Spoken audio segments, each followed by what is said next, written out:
மாத்திரமல்ல, இன்றைக்கு அநேக கிறிஸ்தவ விசுவாசிகள் ஏன் உபவாசம் இருக்கிறார்கள் என்றால், எல்லாம் கவனிக்கிறீங்களா? எல்லாம் கவனிச்சுட்டே வாங்க. இன்றைக்கு அநேக கிறிஸ்தவ விசுவாசிகள் என்ன நினைக்கிறார்கள் என்றால், உபவாசம் இருந்தா பிசாசு நம்ம பக்கத்திலேயே வர மாட்டான்னு சொல்லி நினைக்கிறாங்க. உபவாசம் இருந்தா யாரு நம்ம பக்கத்திலே வர மாட்டான்? பிசாசு நம்ம பக்கத்திலேயே வர மாட்டான். சிலருடைய நினைப்பே அப்படித்தான். உபவாசம் இருந்தா பிசாசு நம்ம பக்கத்தில் என்ன செய்ய மாட்டான்? வரவே வரமாட்டான். எனவே இதற்காகவே ஒரு 10 நாள் என்ன செய்யறது? உபவாசத்தை போடுறது. செவ்வாய் வெள்ளி உபவாசத்தை போட்டுறது.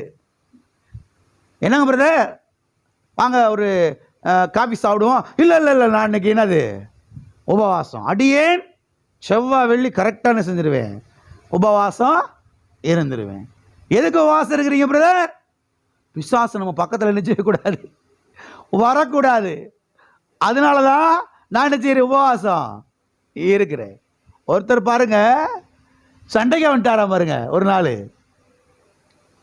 நாங்கள் வெள்ளிக்கிழமை தோறும் உபவாசம் இருக்கிறோம், பிறகு எப்படி பிசாசு எங்கள் வீட்டுக்கு வந்தான்னு சொல்லி சொல்ல போச்சு? வெள்ளிக்கிழமை தோறும் கரெக்டாக நாங்கள் உபவாசம் இருந்துருவோம் குடும்பத்தோட, பிறகு எப்படி பிசாசு எங்கள் வீட்டுக்குள்ள வந்தான்னு சொல்லி நீங்கள் வந்து சொல்ல போச்சு? சோழியை பார்த்துட்டு போங்க. சண்டைக்கு வந்துட்டாராம் பாருங்க. எல்லாம் இருக்கிறீங்களா? கைகள் விளங்காமல் போச்சு. அதனால் வீல் சேரில் உட்கார வச்சுருக்கிறாங்க.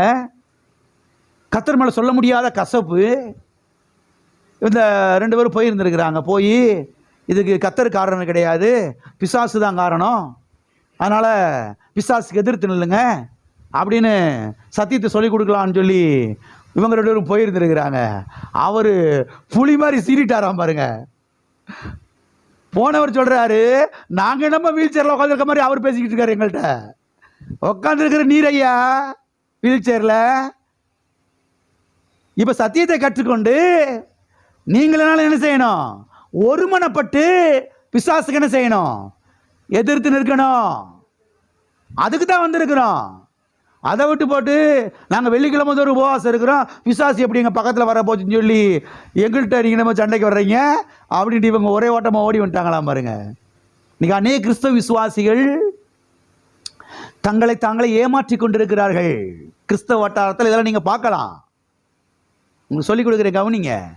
அநேகர் வந்து உபவாசம் இருக்கிறதுக்கு காரணம் என்னன்னா, எனக்கு பிரச்சனையும் வரக்கூடாது. உபவாசம் இருந்தால் பிரச்சனை வராது, உபவாசம் இருந்தால் பிசாசு வரமாட்டான். இதனால தான் செய்கிறாங்க, உபவாசம் இருக்கிறார்கள். எல்லாம் இருக்கிறீங்களா? எனவே எனக்கு ஒன்று தெளிவாக விளங்கிருச்சு. அநேகர் ஏன் உபவாசம் இருக்கிறாங்கன்னா, பிசாசு பக்கத்திலேயே வரவே வரக்கூடாது என்பதற்காக தான் என்ன செய்கிறாங்க, உபவாசம் இருக்கிறாங்க. பயத்தில் தான் உபவாசம் இருக்கிறாங்க.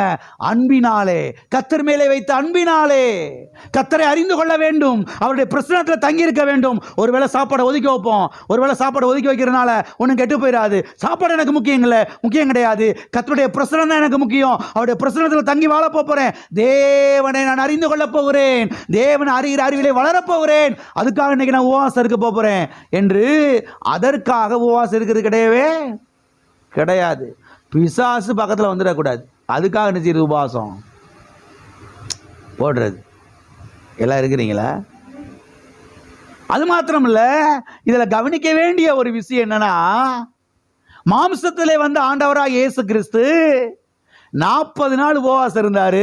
உபவாசம் முடிஞ்சோடனே கரெக்டாக பிசாசு வந்துட்டான். இவங்க என்ன சொல்லிக்கிட்டு இருக்காங்க, கிறிஸ்தவ மக்கள், உபவாசம் இருந்தால் யாரும் வரமாட்டா பக்கத்தில், பிசாசு வரமாட்டான்.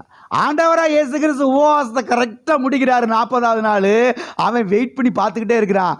அவன் கவுண்ட் பண்ணிக்கிட்டே இருக்கிறான். 1வது நாள், 2வது நாள், 3வது நாள், 4வது நாள், கரெக்டாக 40வது நாள் முடிஞ்சிச்சு. என்ன செஞ்சுட்டான்? அவன் கரெக்டாக வந்து ஆஜராயிட்டான். கிறிஸ்தவ மக்கள் சொல்கிறாங்க, உபவாசம் இருந்து யாரும் வரமாட்டா பக்கத்துலேயே. எனவே உபவாசத்துக்கெல்லாம் பிசாசு என்ன செய்ய மாட்டான், பயப்பட மாட்டான். இயேசுவின் நாமத்துக்கு பிசாசு பயந்து நடுங்குகிறான். என் நாமத்தினாலே பிசாசுகளை துரத்துவீர்கள். ஆமென். அவை உபவாசத்துக்கு நினைச்ச மாட்டான் பிசாசு, பயப்பட மாட்டான். இயேசு நாமத்துக்கு பிசாசு பயப்படுகிறான். இயேசு கிறிஸ்துவின் விலையேற பெற்ற இரத்தத்துக்கு பிசாசு என்ன செய்கிறான்? பயப்படுகிறான். அவருடைய வார்த்தைக்கு என்ன செய்கிறான்? பிசாசு பயப்படுகிறான். ஆகவே தேவனுடைய பிள்ளைகள் தெளிந்த புத்தி உள்ளவர்களாக இருக்க வேண்டும், வெளிப்புள்ளவர்களாக இருக்க வேண்டும். பேக்கு பேதைகளாக என்ன செய்யக்கூடாது? இருக்க கூடாது. ஆகவே கர்த்தர் நல்லவராய் இருக்கிறார். அவர் நாமம் எல்டாவ். ஆமென். எல்லா கரங்களுக்கு சொல்லுவோம், நான் ஆராதிக்கிற என்னுடைய தேவன் அவர் நல்லவர். அவர் எனக்கும் என் பிள்ளைகளுக்கும் என் குடும்பத்தாருக்கும் என் வீட்டாருக்கும் என் சபையாருக்கும் நன்மையை மாத்திரமே செய்கிறார். அவர் நல்லவர். ஹல்லேலூயா, ஹல்லேலூயா. அவர் நல்லவர், அவர் நன்மை செய்கிறார். ஹல்லேலூயா.